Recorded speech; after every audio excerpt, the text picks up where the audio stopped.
Hello friends, இந்த வீடியோவில் CBR 250Rக்கு எப்படி ஃப்ரண்ட் Mudguard எக்ஸ்டென்ஷன் இன்ஸ்டால் பண்ணுறதுங்கிறத பார்க்க போகிறோம்.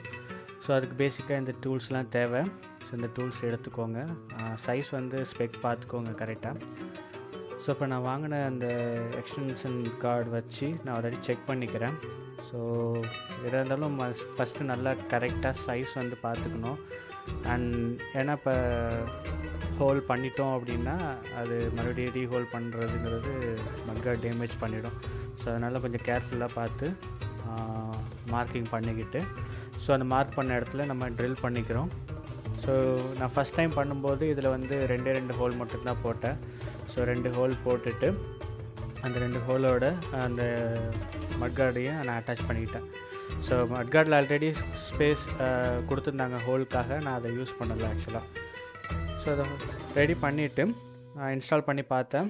ஸோ இன்ஸ்டால் பண்ணி பார்த்ததுக்கப்புறம் தான் தெரிஞ்சது. ஸோ அந்த மட்கார்டு வந்து நல்லா டயரை ஹக் பண்ணிகிட்டு இருந்துச்சு. ஸோ அதனால் அது சரியாக வரல. ஸோ நெக்ஸ்ட் டைம் வந்து என்ன பண்ணேன் அப்படின்னா அந்த மட்கார்டு ஸ்க்ரூலாம் கழட்டிட்டு கொஞ்சம் ஒரு 2 இன்ச் மேலே தூக்கி வச்சுட்டு எக்ஸ்ட்ரா ஒரு ஹோல் போட்டிருந்தேன். அதுக்காக போட்டு வச்சுட்டு பார்த்தோம் அப்படின்னா இப்போ பர்ஃபெக்டாக வந்து பொசிஷன் ஆகிடுச்சு. இப்போ பார்த்தாலே நல்லா கிளியராக தெரியும். ஸோ ஏற்கனவே இருந்ததோட ஒரு 4 to 5 இன்ச், ஆல்மோஸ்ட் 5+ இன்ச் வந்து எக்ஸ்டெண்ட் பண்ணியிருக்கு இதனால். ஸோ நல்ல டிஃப்ரென்ஸ் கண்டிப்பாக தெரியும்னு நினைக்கிறேன். நான் யூஸ் பண்ணி பார்த்துட்டு இது ஃபீட்பேக்ஸ் ஃபியூச்சரில் நான் இங்கே ஆட் பண்ணுறேன். ஸோ ப்ராடக்ட் லிங்க் வந்து டிஸ்கிரிப்ஷனில் ஆட் பண்ணுறேன், கண்டிப்பாக செக் பண்ணிக்கோங்க. Thank you friends. இந்த வீடியோ உங்கள் ஃப்ரெண்ட்ஸுக்கும் ஷேர் பண்ணுங்கள், மறக்காமல் சேனலை சப்ஸ்கிரைப் பண்ணுங்கள்.